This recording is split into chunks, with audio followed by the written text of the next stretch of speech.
Olá, seja bem-vinda novamente ao nosso canal Dominando Contabilidade e Finanças, do Essencial Estratégia Sem Mistério.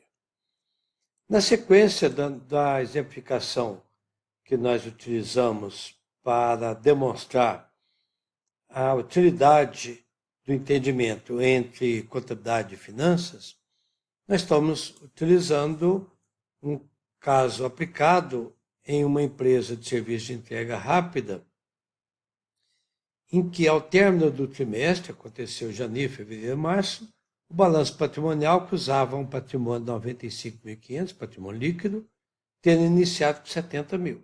Então, houve uma evolução, um aumento de 25.500. Isso é demonstrado pela dimensão econômica, pela demonstração dos resultados, a DRE, cujo lucro líquido no trimestre foi 25.500. E na visão monetária do fluxo de caixa da tesouraria, a disponibilidade de caixa tinha 10 mil no início do trimestre, que é o valor destacado do capital para as disponibilidades de caixa, terminou o trimestre com 13.250, com um aumento de 3.250. Se houve um crescimento econômico de 25.500, por que não foi acompanhado pelo crescimento também no caixa, no monetário? Essa é a pergunta-chave que nós vamos esclarecer, né? Da essencial ao estratégico sem mistério. Não é isso o nosso slogan? Então, por que o valor do lucro não coincide com o caixa gerado? Porque o lucro trimestre foi 25.500, 8.500 a cada mês, e nos 3 meses o caixa aumentou somente 3.250. Qual que é a resposta? A resposta dessa diferença decorre da particularidade de cada demonstração e os regimes de apuração segundo a dimensão de cada uma. Então, enquanto econômico só mostra quanto de lucro, de resultado que se teve pelas vendas, pelos custos, pelas despesas, pelos tributos, independentemente da venda ter sido recebida, dos custos ter sido pagos, o resultado é apurado pelo resultado econômico, né? Pela riqueza gerada, pelo lucro. Já o monetário é entre o que tinha e o que recebeu, o que pagou, o que sobrou. E o monetário não esclarece se a empresa teve lucro. Quando mostra caixa, de disponibilidade em caixa, só mostra a disponibilidade em caixa, não o que decorreu de que a empresa teve lucro ou não. Na visão monetária, pelo método da tesouraria, não. O tesoureiro não sabe se a empresa teve lucro. Por quê? Ele tem lá quanto que tem dinheiro caixa, quanto recebeu, quanto pagou, quanto sobrou. Mas não transaciona na tesouraria muitos dos gastos, provisões, depreciações, que não são regimes de caixa, né? Regime de caixa são recebimentos, pagamentos, saldos iniciais e finais. E o financeiro transita entre os três. Por que transita entre os três? Porque o financeiro são saldos, o que tinha a receber, o que tinha a pagar. E isso mostra a visão patrimonial. Para entender, então, como localizar, como conciliar a diferença entre o lucro e o caixa, diferença no sentido de valores, né? Não que houve diferença entre eles, porque é a mesma empresa. Só que um relatório mostrou lucro e o outro relatório mostrou um aumento de caixa diferente do relatório do lucro. Como conciliar isto? Para isso, e antes disso, nós precisamos entender que são dois regimes e cada demonstração utiliza um tipo de regime. Então, por exemplo, a demonstração de resultado utiliza o regime de competência. Receita do mês, independentemente de ter sido recebida. Custos incorridos e despesas incorridas, independentemente de ter sido pagas. E o caixa, diferentemente, é tudo que transacionou pelo caixa. A empresa pode estar fazendo um pagamento nesse mês decorrente de uma despesa do mês passado. A empresa pode estar recebendo nesse mês uma venda, um serviço prestado, de 2 meses passados. Então, o caixa, ele lida com o momento em que está recebendo e pagando. E o financeiro? o último aí das três dimensões. Ele permeia os dois, o econômico e o monetário, como nós vamos demonstrar através das demonstrações de fluxo de caixa. Mas para evidenciar a diferença dos dois métodos, são dois métodos de fluxo de caixa. O método da tesouraria, em que o tesoureiro, a tesoureira está lá dedicado a zelar pelo dinheiro, para aplicar o dinheiro, para pagar no vencimento, para receber do cliente pontualmente. Então, esse é o método da tesouraria, como nós exibimos no vídeo anterior, o vídeo 01, em que o fluxo de caixa começou com 10 mil, saldo inicial 10 mil, foi transacionando, recebendo, pagando, sobrando dinheiro, transferindo de um mês para outro. Ao final das contas, dos 10 mil que tinha no início do trimestre, recebeu 37.500, pagou 34.250, sobrou 13.250. Um incremento somente 3.250. Mas esse é o método da tesouraria. Ele não faz a conciliação entre o lucro do período e o caixa.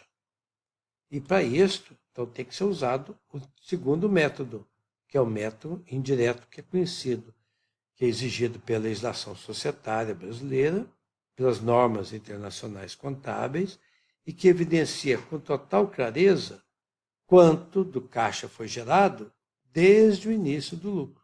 Então, se teve lucro, lucro positivo, ou se teve prejuízo, é o primeiro item da geração do caixa. O lucro é o autofinanciamento que toda empresa tem que privilegiar, porque o lucro é a capacidade da própria empresa de gerar caixa. Mas para ter lucro, eu vendo, né, mercadoria, serviço, peço serviço, a empresa vende, e ao vender, ela pode dar prazo para o cliente. Então, isso exige recursos para sustentar as operações do capital de giro. Então, o caixa gerado pelas operações depende das vendas, dos clientes, dos fornecedores, dos empregados, dos prazos para pagar, receber. Do caixa gerado pelas operações, vamos ver se a empresa vai fazer, sobrando caixa, vai gastar para comprar novos veículos, fazer novos investimentos. Eventualmente, receber mais capital dos sócios, através de aporte de capital, é um financiamento do sócio, ou pegar empréstimo, gerando caixa líquido. Com isso, vamos, agora esclarecido o que é o método indireto, fazer essa conciliação, a busca da explicação do porquê gera lucro e o caixa sendo diferentes. Então, vamos lá para o método indireto, lembrando que para fazê-lo, nós precisamos dos dados do balanço patrimonial, porque o balanço patrimonial fala quanto nós tínhamos, quanto nós devíamos em cada momento. A demonstração de resultados se a empresa gerou lucro, ganhos ou perdas, prejuízos. Nesse caso foi ganho, né? 25.500 de lucro no trimestre. Então, vamos elaborar a demonstração do fluxo de caixa usando o método indireto, que é o método exigido, como nós comentamos, pela legislação, pelas normas, e que, ao ser apresentado, evidencia claramente quanto do lucro se tornou caixa, o quanto do lucro foi necessário para sustentar novas operações, novos investimentos. Essa demonstração está exatamente evidenciando o que aconteceu no caso da abordagem integrada, didática, que nós estamos utilizando da empresa de transportes. Né? Vamos começar lá embaixo pela disponibilidade de caixa. No início, 1º de janeiro do trimestre, a empresa tinha 10 mil em disponibilidades decorrentes daquela parte da integralização do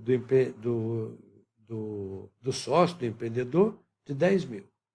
Terminou o final, transcorrido 3 meses, o caixa ficou com 13.250, então o incremento foi 3.250. Nos interessa explicar como chegou a esse aumento de 3.250. Para isso, vamos começar pelo lucro líquido. Lembramos que o lucro líquido foi de 25.500. Mas ao ter lucro, esse lucro de 25.500, ele foi obtido pela diferença entre receitas, custos, despesas, tributos, se chegou ao lucro líquido. Mas dentro desse lucro líquido estava deduzido depreciações, que são gastos, sim, mas não impactam o caixa, porque não se paga depreciação. paga-se ao adquirir o bem, né, um veículo, né? Então, as depreciações não se desenvolvem. Como o horizonte de análise aqui é restrito ao fluxo de caixa, então, do lucro líquido, nós vamos estornar o efeito que está no lucro líquido das depreciações, que é um item não monetário. Então, somamos a depreciação.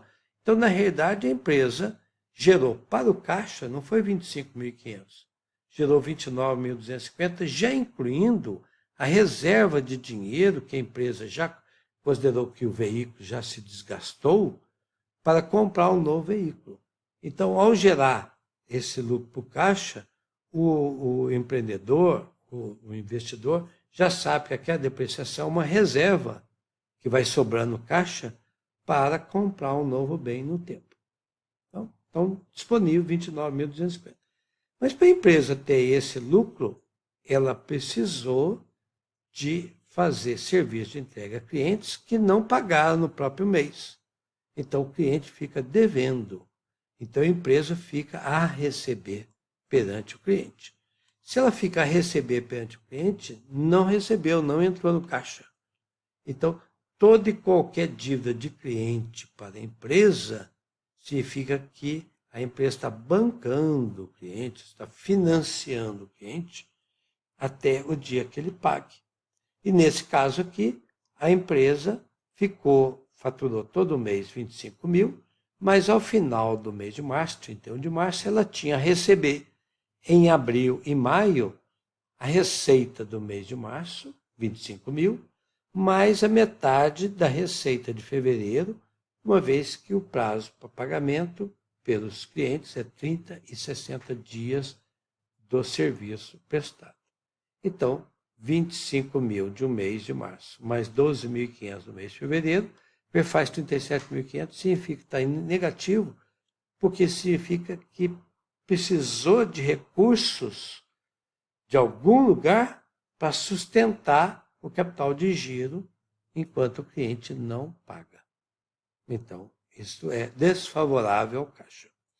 Mas, em contraponto, quando a empresa tem prazo para pagar salário do empregado, o empregado trabalhou no mês de março, o prolabore do diretor, né, do empreendedor, talvez até seja o próprio motorista, né, que está transportando, fazendo as entregas. Ele tem um prolabore, porque ele é proprietário. Então, o proprietário ou proprietária vai receber no mês seguinte, por decisão dele ou dela. Então, junto com o salário, junto com os encargos, vai recolher no mês seguinte. Assim como também o Simples, né? De 9.480 a 2020. Se ela tem prazo para pagar no mês que vem, significa que ela não pagou. Isso é favorável ao caixa, positivo ao caixa.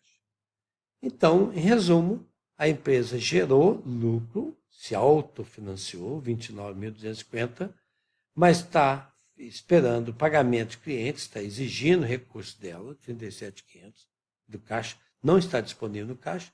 Em detrimento, ela tem ainda obrigações a pagar no mês seguinte, que alivia esse mês para ela também. Então, 29.250 menos 37.500, mais 9.480, mais 2020, faz aquela modificação no caixa, 3.250. Aumentou o caixa proveniente de quê? Do lucro no período, mas do capital de giro precisou de bancar o cliente, né? Porque vai ser pago ainda no mês de abril e maio, e os salários, encargos e tributos a ser recolhidos também no mês de abril. Não é? Com isso, chegamos à confirmação, à conciliação. Por que o caixa não é igual ao lucro? Porque entre o lucro, que é econômico, e o caixa, que é monetário, tem todas umas transações financeiras, financiando o cliente e a pagar empregados, prolabore, encargos e tributos. Do essencial estratégico, portanto, sem nenhum mistério. Agora essa questão está não mais como um enigma, já foi resolvido com essa apresentação. Continuamos convidando vocês a estar conosco nos próximos vídeos. Muito obrigado.